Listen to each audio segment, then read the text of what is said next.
नाज़रीन ख़बर नहीं पिया कि मीरपुर माथिलो में पाकिस्तान पीपल्स पार्टी शहीद भुट्टो फातिमा वर्किंग कमेटी पारां पब्लिक हेल्थ डिपार्टमेंट में थियल करप्शन खिलाफ़ एहतजाज किया वियो।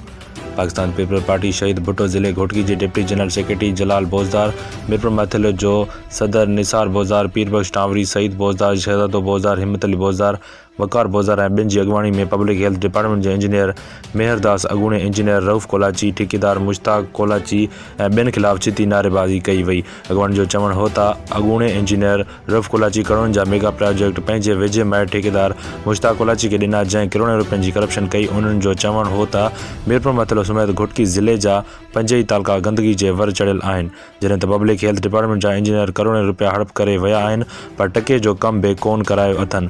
उन्हनि DC घोटकी नेब जे चेयरमैन खां मुतालबो कयो आहे त पब्लिक हेल्थ डिपार्टमेंट जे इंजीनियरनि ऐं ठेकेदारनि खिलाफ़ कार्रवाई करे शफ़ाफ़ जांच कई वञे ऐं करप्शन ऑफिसरनि खे उन्हनि जे केफ़र किरदार ताईं पहुचायो वञे।